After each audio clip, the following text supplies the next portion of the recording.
नमस्कार। तो इतने दिनों से जो जद्दोजहद चल रही थी कि कौन बनेगा इंडियन फुटबॉल टीम का कोच, वैसे अगर आप दूसरा साइड देखें तो काफ़ी फैंस को ये ऑलरेडी पता था कि कोच खालिद जामिल ही बनेंगे। लेकिन फिर भी ऑफिशियल अनाउंसमेंट का वेट कर रहे थे, जो कि फाइनली आज हो चुका है और खालिद जामिल हमारे इंडियन फुटबॉल टीम के नए कोच बनेंगे।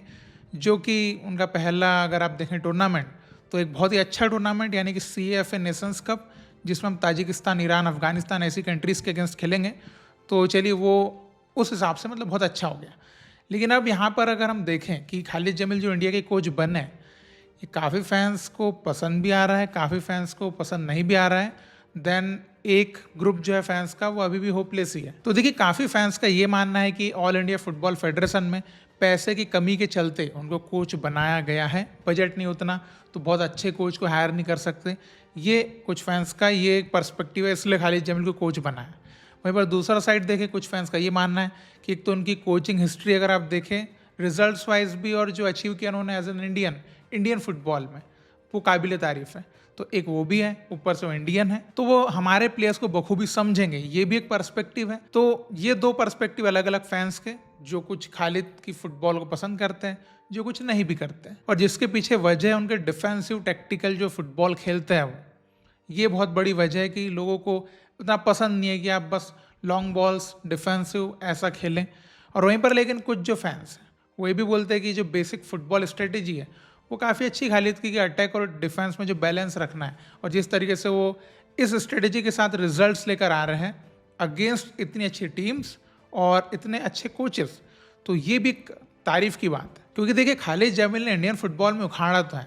आई लीग उन्होंने जीता उस टाइम पे जब आई लीग बहुत ज़्यादा कॉम्पिटिटिव हुआ करता था। देन ISL में भी अगर आप उनका परफॉर्मेंस देखें, दो अलग अलग क्लब्स के उन्होंने काफ़ी अच्छा परफॉर्मेंस करके दिखाया है, तो उखाड़ा तो है। तो ये पोजीशन के लिए इंडिया में वो डिज़र्व तो करते हैं। बाकी क्या उनको ही कोच बनाना चाहिए था? क्या अदर जो सीवीज आई होगी, अदर जो कोचेस ने अप्लाई किया होगा, क्या अच्छे ऑप्शंस नहीं थे? ये एक अलग सवाल है। लेकिन अगर आप इंडिया से किसी को बनना था तो वो बिल्कुल एक ही नाम आता है। अब देखिए, खालिद जमील के अंडर हमको क्या देखने को मिलेगा इंडियन फुटबॉल टीम में। सबसे पहले जो एक चीज़ मैं नहीं चाहता हूँ, जो मनोलो मार्केस के अंडर एक बहुत ही वाहियात चीज़ हुई थी कि उन्होंने सुनील छेत्री को वापस कमबैक करवाया था। अब वो मनोलो ने करवाया था या AIFF ने करवाया था, वी डोंट नो मतलब एग्जैक्टली। लेकिन मैं यहाँ पर ये नहीं चाहता कि खालिद जमील उस गलती को रिपीट करें, बिकॉज अभी यहाँ पर आप यंग प्लेयर्स के साथ ही जाएँ, नहीं कर रहे स्कोर मत करने दो आप, और अच्छे प्लेयर ढूंढो, उनके ऊपर काम करो। और ऑल इंडिया फुटबॉल फेडरेशन के प्रेसिडेंट के पास तो आइडिया भी है क्रैश कोर्स का, तो वो भी करो जो भी लगता है। लेकिन आप मतलब वो चीज़ मत करो जो कि लॉन्ग टर्म में इंडिया के कोई काम आने ही नहीं वाली। देखिए, हम सुनील छेत्री से प्यार करते हैं, वो हमारे देश के लेजेंड हैं, लेकिन अभी यहाँ पर हमको लॉन्ग टर्म में देखना है इंडियन फुटबॉल टीम के लिए। तो छेत्री को आप ड्रॉप करिए, नए प्लेयर्स को चांस दीजिए, और टाइम लगेगा ऑब्वियसली। खालिद के अंडर भी इंडिया टीम को टाइम लगेगा, रिजल्ट्स में, अच्छे गेम में, वैसे प्लेयर्स को भी लगेगा। वैसे तो काफ़ी टाइम से हम देख रहे हैं कोई ऐसा स्कोर कर नहीं रहा है, इसीलिए वापस सुनील छेत्री को लेकर आए थे। लेकिन इसलिए हमको जो है वो पेशेंस रखना पड़ेगा और वक्त तो देना ही पड़ेगा, इसके अलावा कोई ऑप्शन ही नहीं है as an Indian football fan हमारे पास। तो फिर देखिए, खालिद जमील को बहुत ही एक डिफेंसिव गेम वाला कोच बोलते हैं, और उनकी फॉर्मेशन 4-4-2 वो ये दिखाती भी है। लेकिन अगर आप इंडियन फुटबॉल का भी आप देखें एक गेम प्ले, तो हम स्टार्टिंग से पुराना भी देखें तो हम बहुत ज़्यादा डिफेंसिव फुटबॉल पहले से खेलते आ रहे हैं। तो इसी वजह से हमारी डिफेंस हम अच्छी करते हैं, काउंटर्स पे हम जाते हैं। तो खालिद के अंडर वो चीज़ तो सूट कर ही रही है, ऑलरेडी हम वैसा तो खेलती है। बस बीच में कुछ कोचेस जैसे इगोर आए, मनोलो आए, इन्होंने थोड़ा सा पोजिशन बेस्ड या फिर पासिंग गेम प्ले इसके ऊपर थोड़ा फोकस किया। अदरवाइज उसके पहले की बात करें तो वही हम लॉन्ग बॉल, डिफेंस, काउंटर यही तो कर रहे थे।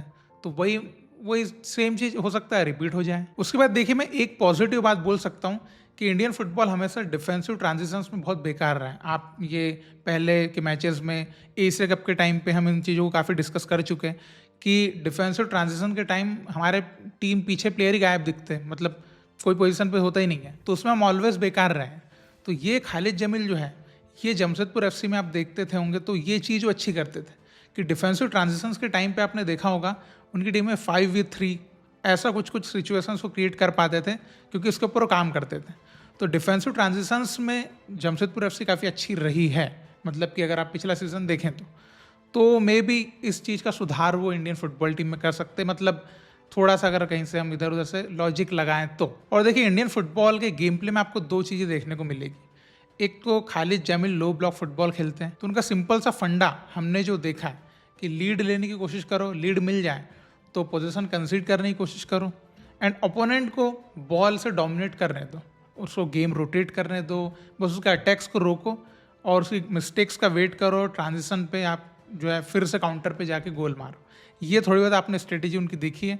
और लॉन्ग बॉल फुटबॉल आप देखेंगे कि सिट बैक करके लॉन्ग बॉल डाल रहे हैं, आगे प्लेयर्स उस पर रन करके देन वही स्कोर निकलेगा, इस टाइप का फुटबॉल, क्योंकि हमने जमशेदपुर में ऐसा देखा है। दूसरी चीज़ हमको देखने को मिलेगी सेट पीसेस, क्योंकि अगर आप देखें लास्ट सीजन तो मोहन बगान के बाद दूसरी टीम कोई जिसने सबसे ज़्यादा सेट पीसेस पे गोल निकाले वो थी जमशेदपुर एफसी।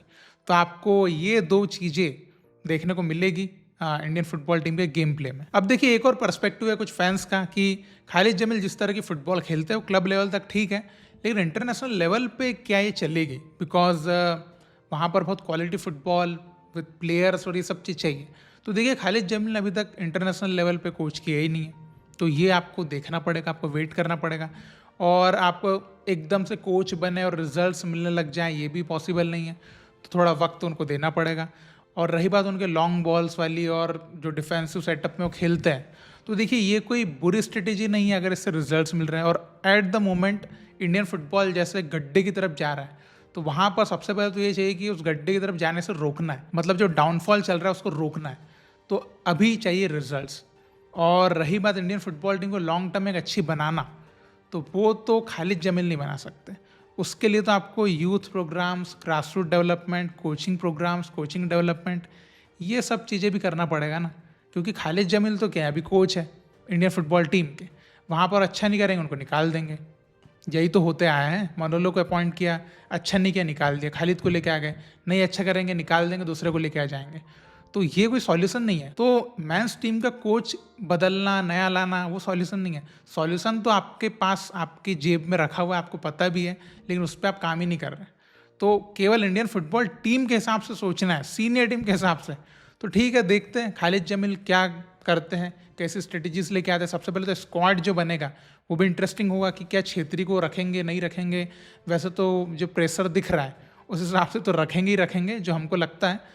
बाकी कौन से नए प्लेयर्स ऐड होंगे, बिकॉज लगता है कि नए प्लेयर्स तो आएंगे बहुत सारे, बिकॉज कई ऐसे प्लेयर्स हो सकते हैं जो खालिद जमील के क्लोज हो, ऐसे भी होते हैं। बिकॉज कुछ प्लेयर्स जो कोच के फेवरेट होते हैं, वो अक्सर कोच चाहता है कि मेरे लिए खेलें, तो भी आपको देखने को मिल सकता है। तो वैसी भी कुछ चीज़ें हो तो शौक मत होना। और बाकी मैं तो यही चाहूँगा कि खालिद जमील के अंडर एक प्रोग्रेस, एक उछाल कुछ तो मतलब कि पॉजिटिव दिखे, बिकॉज अभी बहुत टाइम हो गया है, पॉजिटिव कुछ भी नहीं दिख रहा है। बस वुमेंस फुटबॉल का पॉजिटिव दिखा है जो कुछ है, अदरवाइज इंडियन फुटबॉल पूरा कुछ पॉजिटिव नहीं दिख रहा है। अभी देखिए काफ़ी फैंस आपके दिमाग में एक बात आएगी कि भाई कोच बदलिए लेकिन प्लेयर्स तो वही है, जिनसे गोल, खाली गोल में फिनिशिंग नहीं होती है, जिनसे सही पास नहीं होता, जिनसे सही रिसीविंग नहीं होती, वही प्लेयर्स है।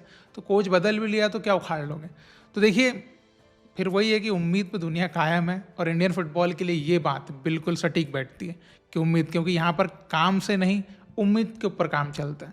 तो चलिए देखते हैं, हमारी तो बेस्ट विशेष रहेगी खालिद जमील के लिए कि भाई वो कुछ बदलाव लेकर आ पाएँ और फैंस को स्टेडियम तक आने के लिए मजबूर भी कर पाएँ कि इस टीम को देखना है, इस टीम को सपोर्ट करना है। क्योंकि जिस तरीके का फुटबॉल इंडियन टीम खेल रही है वो देखने लायक ही नहीं है, एकदम फ्रस्ट्रेटिंग है और बहुत ही बोरिंग है। तो देखते हैं क्या बदलाव आता है। और बाकी आपकी क्या राय है Khalid Jameel as a new coach of Indian football team, क्या लगता है आपको, क्या चेंजेस हमको देखने को मिलेंगे, या कितना सही फैसला रहा ये ऑल इंडिया फुटबॉल फेडरेशन का। जो भी आपको लगता है आप जरूर कमेंट में लिख के बताइएगा। और बाकी आगे भी हम ऐसे ही चर्चाएं करते रहेंगे। तो हम फिर मिलेंगे, बाय बाय।